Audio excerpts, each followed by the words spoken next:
Accordance আছে তো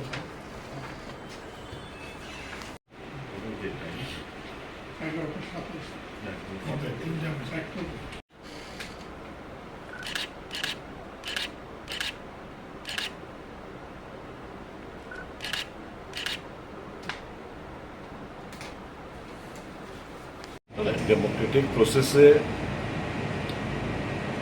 যেহেতু সংখ্যাটা খুব কাছাকাছি 32 আর 27, তো স্বাভাবিকভাবেই আমাদের এই প্রত্যাশা থাকবে যারা শাসক দলের জয়ী হয়ে এসছেন বিধায়কদের প্রতি যে তারা অভিজ্ঞতা নিরিখে তার দীর্ঘ পাস্ট এক্সপিরিয়েন্স ওনার নিরিখে ভোট প্রদান করবেন এবং বিবেকবান লোক থাকতেও পারে। এপিল থাকবে তাদের কাছে তারা যেন এগিয়ে এসে গোপালবাবু প্রার্থী করেন। কারণ প্রপোজ করেছেন বামপন্থীদের তরফ থেকে জিতেন বাবু, সেকেন্ড করেছেন তীব্রামতার তরফ থেকে অনিমেষ দেববর্মা। কাজে আমরা 27 জন আমরা ইনটেক্ট রয়েছি। আমাদের এপিল থাকবে শাসক দলের বিধায়কদের প্রতি, নির্বাচিত প্রতিনিধিদের প্রতি, ওনারা যেন এগিয়ে এসে একদম দক্ষ অভিজ্ঞ লোকের হাতে স্পিকার। কারণ হাউসে যদি ডেমোক্রেসি না বজায় থাকে, কারণ আমরা বিগত দিনে 5টি বছরে আমরা দেখেছি বিরোধীদের কন্ট্রোল কীভাবে করা হয়েছে। শাসক দলের হয়েও আমি যখন দাঁড়িয়েছিলাম কথাবার্তা বলার জন্য, বিরোধীদের সুযোগ করে দেওয়ার জন্য, আমরা দেখেছি কীভাবে সাঁড়াশি আক্রমণ, আবল তাবল বকাবকি করেছে।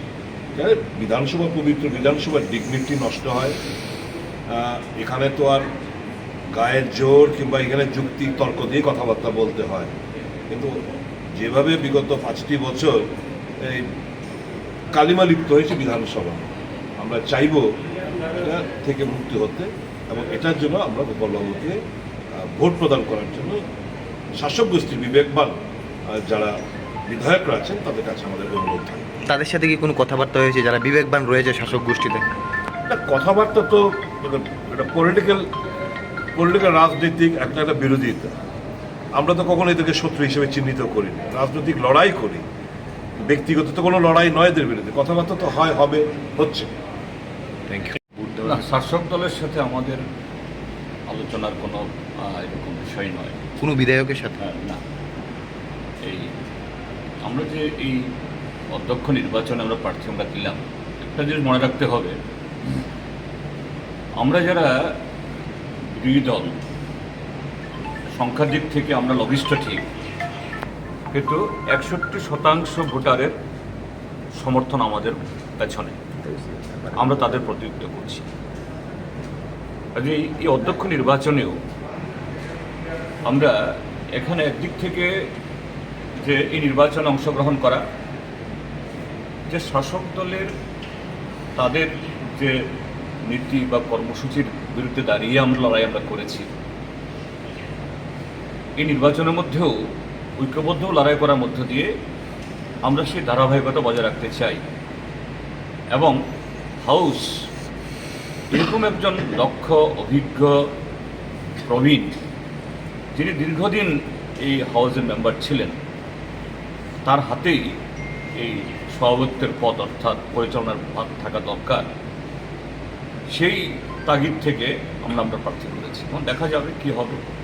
আমরা আশা করি যারা সদস্যরা এই অভিজ্ঞতার এবং দক্ষতার তার অভিজ্ঞতায় কি রায় দেন আগামীকাল দেখা যাবে। তীব্রমতার ফুল সাপোর্ট রয়েছে আপনাদের? আর নিশ্চয়ই ওরা তো সমর্থন করেছেন বলেই তো আমরা সেভাবে দেওয়া হয়েছে। কোনো প্রতিনিধি আসেনি জন্য আজকে ওদের মিটিং ছিল, প্রতিনিধি আসতে হবে, এই নমিনেশন সাবমিশন এমন কোনো রুলস নেই, শুধু প্রার্থী এবং প্রপোজাল আসলে চলবে। রুলিং পার্টি তাদের ক্যান্ডিডেট অ্যানাউন্স করতে পারেনি, সেই ক্ষেত্রে আমরা যে ক্যান্ডিডেট করেছি জয়েন্টলি, আমরা খুব আশাবাদী এবং বিধায়কদের কাছেও মানে ভোট দিবে তো বিধায়ক, তাদের কাছে আমরা বিবেক ভোট আমি আহ্বান করি, কারণ তারা এখনও অ্যানাউন্স করতে পারছে না।